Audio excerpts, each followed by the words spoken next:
E aí, galerinha do Elite, beleza?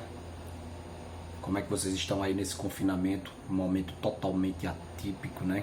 Uma coisa que jamais imagináramos. Mas é isso, vamos nos cuidar.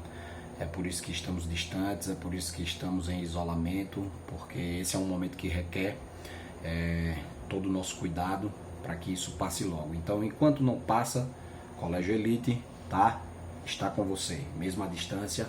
Então nós pensamos nisso, nesse que nós estamos chamando de EAD, né? Ensino à distância, fazendo uso então dessa tecnologia, desse meio tão comum a vocês, que vocês estão nele todos os dias, interagindo, né, com esse meio, com os meios virtuais, redes sociais, né, a internet. Então vamos fazer uso disso nesse momento que não podemos estar juntos, e estaremos juntos dessa forma, de modo remoto, né? Então vamos lá, sem mais delongas. Eu lembro que no nosso último encontro nós tivemos o assunto que nós estávamos abordando, né? Nós tivemos aquele momento e nós quase fechamos o capítulo 5, né? Eu estava aqui consultando, tá? E nós demos início aí ao capítulo 5, certo? O capítulo 5, que é intitulado Gênero Lírico, né? Então, depois de finalizarmos com sucesso, né, o gênero narrativo, demos início ao gênero lírico naquela parte introdutória, né, que fala sobre métrica, sobre rima, né, esse esquema rimático, as métricas mais usadas, né, enfim. E aí no finalzinho desse capítulo nós temos aqui o tópico 6, né, o tópico 6, que está intitulado assim, Tipologia do Lirismo. E aí eu lembro que eu falei para vocês assim, ó, no final desse capítulo a gente tem o início desse assunto, né, que é a tipologia do lirismo, e ele traz a lírica clássica, certo? E eu falei para vocês, nós teremos mais duas divisões, a lírica romântica e a lírica moderna. Só que ele não aparece aqui no capítulo 5, ele só dá início, né, aqui nessa tipologia do lirismo com a lírica clássica. E aí eu falei, ó, o capítulo 6, ele vai trazer, né, a lírica romântica e a lírica moderna. Então vamos fazer o seguinte, vamos deixar para abordar essa tipologia do lirismo quando tivermos com o livro 2 em mãos, né? Porque aí a gente aborda essa divisão, essas três, né, esses três formatos de lírica que ele traz aí, né, esses três momentos, né, lírica clássica, romântica e moderna, quando estivermos com o livro 2. Então é o seguinte, pega essa visão aí. Finalzinho do capítulo 5, livro 1, a gente começa a tipologia do lirismo. E já no livro 2, nós temos no capítulo 6 a continuação dessa tipologia e então o fechamento desse assunto. Hoje, como prometido no nosso último encontro, nós veremos, né, tudo isso de uma vez só, certo? Fechando então o capítulo 5 e fechando o capítulo 6, beleza? Então vamos começar. O que é que ele quer dizer com tipologia do lirismo? É uma divisão, né? Tipos de lirismo, né? O lirismo é uma coisa só que a gente já discutiu, né? O que é o lírico, o eu lírico, certo? Então a manifestação do eu poético, né? E aí ele divide numa tipologia em três momentos. Tivemos então o lírico, né? A lírica clássica, tivemos a lírica romântica e a lírica moderna, né? Então vamos lá. Finalzinho do capítulo 5, lirismo clássico, e isso é uma coisa que a gente já discutiu bastante, né? Quando nós usamos o termo clássico, beleza? Em artes, literatura de maneira geral, quando a gente fala em clássico, nós estamos nos referindo à cultura greco-romana, né? Então tudo aquilo que você diz é clássico em literatura, em artes de maneira geral, você se refere ao greco-romano, beleza? Estou falando isso por quê? Porque a gente utiliza esse termo popularmente, né? Quando um filme tem 15 anos, 20 anos, uma música tem 15 anos, uma música da época do seu pai, da sua mãe, lá dos anos, né, 70, 80, aí você costuma dizer, eita, música clássica, né? Por exemplo. É uma forma popular de se usar, né, o termo. Mas quando a gente fala clássico em artes, a gente quer dizer o clássico greco-romano. Ou seja, nós voltamos para antes de Cristo, né? Para o calendário antes do calendário cristão, tá? Então lá na Grécia Antiga, na Roma Antiga, né? Beleza. Então, o que foi a lírica clássica? É o surgimento, né, da lírica, e os gregos e os romanos, em sua lírica, né, em sua produção lírica, na poesia lírica, eles buscavam, então, transmitir, digamos assim, né, o belo. O que é o belo? Né? Então, para o clássico, para o greco-romano, o belo é tudo aquilo que nós podemos dizer, tudo aquilo que traz simetria, tudo aquilo que traz equilíbrio, né? Então, tudo aquilo que é equilibrado, tudo aquilo que tem simetria, tudo aquilo que é muito harmônico, né? E para que a coisa seja harmônica, clássica, né? Dessa forma clássica, para que a coisa seja harmônica, lírica, é necessário racionalizar.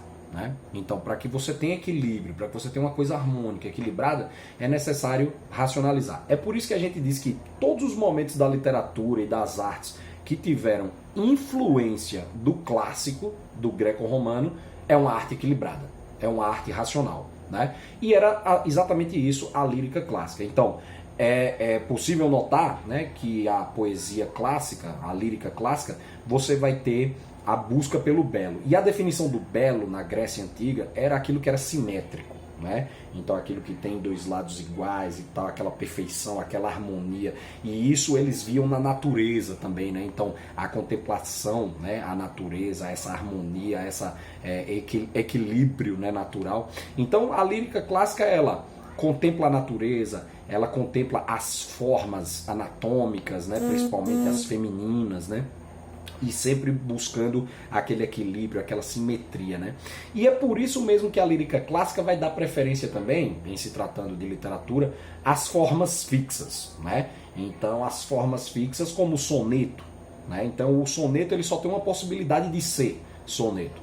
É um poema que tem 4 estrofes, sendo 2 quartetos, 2 estrofes de 4 versos, e 2 tercetos, 2 estrofes de 3 versos. Então é uma forma fixa, né? Então eles preferiam isso porque é a perfeição, né, da poesia para eles, né?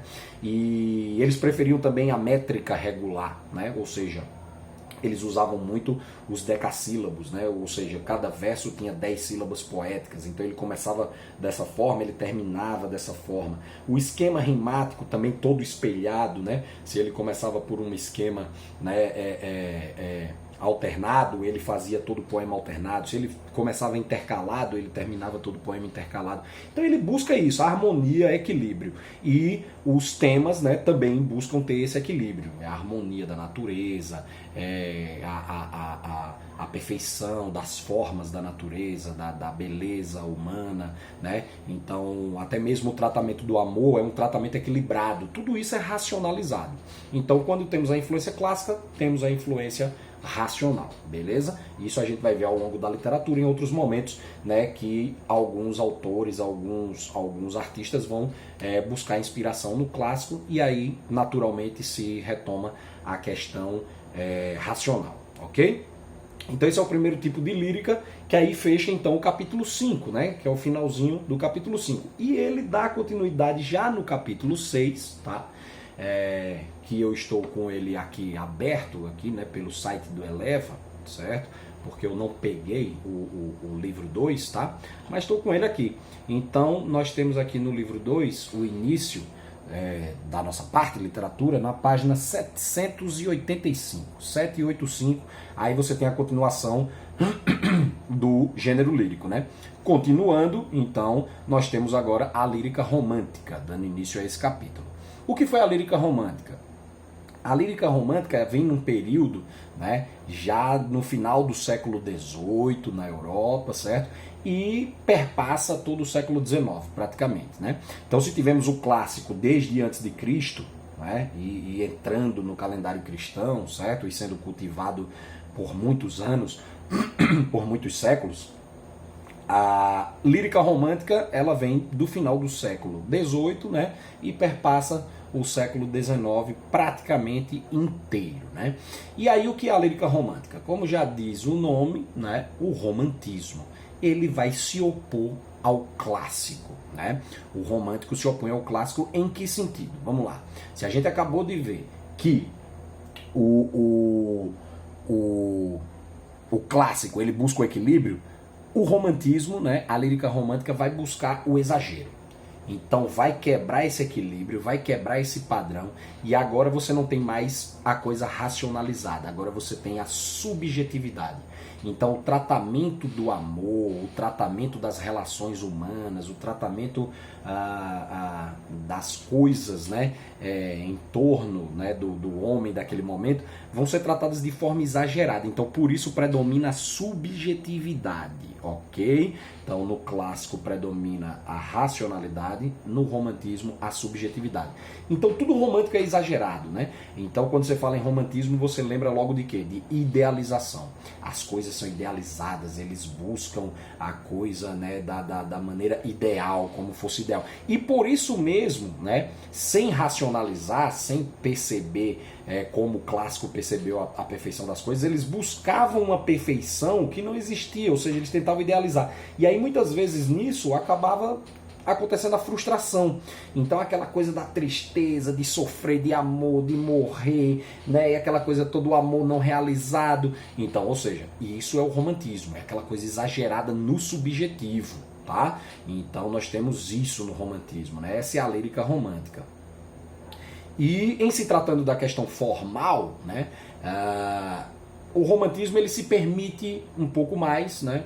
A ser um pouco mais livre, né? Até porque em se tratando de liberdade, o período, né, do romantismo, final do século XVIII e o século XIX, nós tivemos na Europa ali, né, Revolução Industrial, Revolução Francesa, a ascensão da classe burguesa. Então você tem essa coisa toda que envolve, né, a busca por liberdade, por uma identidade, né, a questão da identidade, do individualismo, né?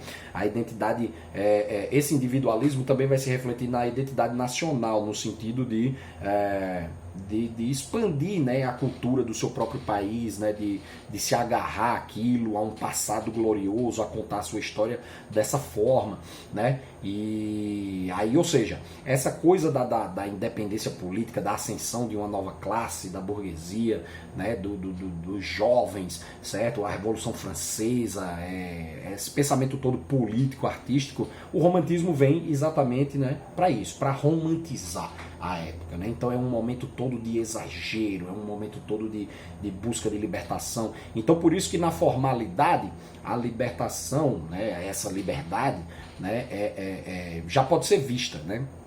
Por exemplo, não há mais preferência por soneto. Continua se usando? Continua-se, vez por outra ainda se usa, mas você já não tem mais aquele digamos, aquela fixação, né, pelas formas fixas e tal, né? Ou seja, o romântico ele se permite mais, né, fazer poemas com outras estruturas. A questão da métrica também, a métrica clássica, os decassílabos usados no clássico, o romantismo ele vai preferir os versos, né, que são as chamadas redondilhas, né, os versos menores, né, aqueles de cinco sílabas, né, que é a redondilha menor, de 5 sílabas poéticas, e a redondilha maior, de 7 sílabas poéticas. Então, encurta, há mais liberdade nisso, tá? Na estrutura do poema também, no número de estrofes, né? Então, nós já começamos a perceber uma certa, digamos, liberdade, né, de criação, né, que era importante isso, a questão da liberdade de criação. Então no Brasil veio a calhar também, né, o romantismo, porque o romantismo chega no começo do século XIX no Brasil e é o momento que o Brasil se torna independente. Então essa coisa do patriotismo, de cantar o passado histórico e glorioso, né? E é aí que surge a figura do índio na literatura, porque é o nativo do Brasil, né? E aí vem todas as histórias também de sofrimentos amorosos e não realizações, tal, porque é tudo muito exagerado, muito sentimental, tá? Então pegou isso aí, clássico, equilibrado, racionalizado, tudo é racionalizado, inclusive os sentimentos, né, inclusive as relações, o tratamento ao amor, enquanto o romantismo vem para se opor a isso, né, para contrariar isso daí e exagera na subjetividade, tá? Aí quando nós chegamos então no final do século XIX, que é uma virada importante no Brasil e no mundo também, né, várias questões políticas vão acontecer, certo? E a sociedade vai mudar, e a questão científica, tecnológica, né? Então aí você tem uma virada, né, de século que nesse contexto histórico foi propício para o surgimento então da lírica moderna. E aí dentro da lírica moderna você vai ter naturalmente o movimento modernista, né? Então o que é o modernismo, né? O que é a lírica moderna? A lírica moderna, ela é aquela que, vamos dizer assim, se opõe às duas líricas anteriores, né? Então a lírica moderna, ela veio para tratar de coisas que até então na poesia não eram tratadas. Eram tidas como apoéticas, né? Temas banais, triviais, cotidianos, temas que passavam despercebidos e que não poderiam de forma alguma se tornar tema de poesia. Então, por exemplo, se havia uma coisa no clássico e no romântico que era trazer a coisa, né, do amor principalmente, né, das relações amorosas como tema poético, o que é que você vai ter no modernismo?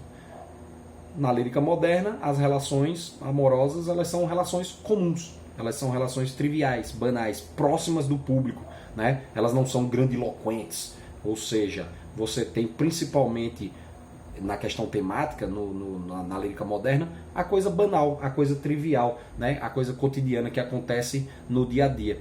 Então, o moderno, a lírica moderna, veio realmente para se opor às duas anteriores, para revolucionar, né? E também na questão formal. Então, a composição dos poemas do modernismo, elas eram totalmente livres. Se o romantismo já apresentou uma certa liberdade em relação ao clássico, então o modernismo ele vem para apresentar, né, de vez para impor essa liberdade. Então, ou seja, agora não tem mais métrica, nem redondilha, nem decassílabo, agora não tem mais esquema rimático, então você tem a liberdade de compor o poema com versos longos, curtos no mesmo poema, sem rima, poemas mais curtos, sem estrofe, tá? Uma coisa só, um bloco só.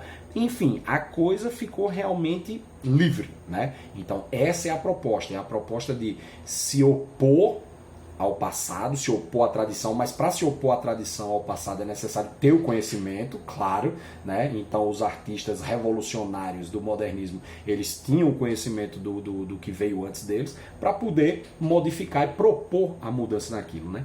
E aí, então, eles trazem essa poesia toda radical, né? Que não foi entendida, aceita naquele momento e realmente traz uma coisa muito diferente, muito inovadora, tá? Sem métrica, com versos livres, né? Sem rima, com versos brancos, tá? E trazendo temas banais do cotidiano e muitas vezes parodiando, fazendo de chacota, né, os estilos anteriores, as líricas anteriores. Então, para representar isso, né, só para ilustrar, eu trouxe aqui, ó, eu peguei aqui do meu acervo ali, ó, Oswald de Andrade, primeiro caderno do aluno de poesia, Oswald de Andrade, certo?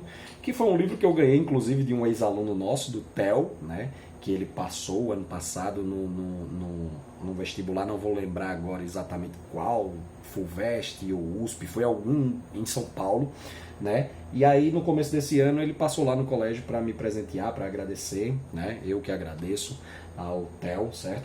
E aí trouxe aqui então essa obra, né? Que é uma edição muito bem cuidada, ó, muito legal, tá? E só para a gente representar, para a gente ilustrar essa lírica moderna, né? Por exemplo, ó, poema aqui do Oswald de Andrade chamado Adolescência. O poema diz assim, ó: aquele amor nem me fale. Acabou o poema. Você tem dois versos, ó. Aquele amor nem me fale. Ele brinca, né, com a coisa, né, banal do cotidiano, então ele não leva como o romantismo o exagero das relações, então ele na verdade ele brinca com o romantismo, né, ó, aquela coisa toda de morrer, de sofrer pelo amor e tal, olha só o sofrimento, né, que ele traz, como ele demonstra de forma moderna, aquele amor nem me fale, né, então a adolescência. Já na página seguinte, aí ele traz velhice, aí ele diz na velhice o seguinte: o netinho jogou os óculos na latrina. Acabou. Dois versos também, ó. Um maior, o netinho jogou os óculos, e um menor, o segundo verso que acaba o poema, na latrina. Então, ou seja, agora já velho, já com o neto, e vendo o neto brincar, né, com os óculos, com as coisas, né, do vovô ali jogando na latrina. Temas banais, ou seja, cotidianos, né? Essa é a lírica, certo? A manifestação do eu lírico na modernidade, né? Até porque tudo se modernizou realmente, a tecnologia, o cientificismo. Então, ou seja, o tratamento dos assuntos passou a ser outro, tá?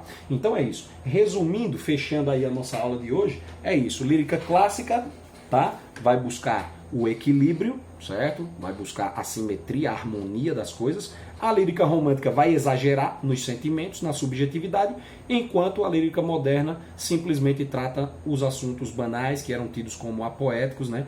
Traz isso para a poesia, certo? A forma mais próxima do povo, do jeito de falar, também a linguagem, ela deixa de ser formal, ela passa a ser uma linguagem bem popular, e os poemas também bem livres de composição, certo? Na forma. Então, o moderno, né? A lírica moderna vem realmente para modernizar tudo, né, que havia acontecido já do clássico ao romântico e chega dessa forma radical à lírica moderna, beleza? Então, galera, essa é a nossa aulinha de hoje, certo? Vai ali aí na página 788, já do seu livro 2, capítulo 6, tá? Para fazer os exercícios conceituais, tá? E na sequência você tem aí os exercícios contextualizados, questões muito legais, tá? De vestibulares, né?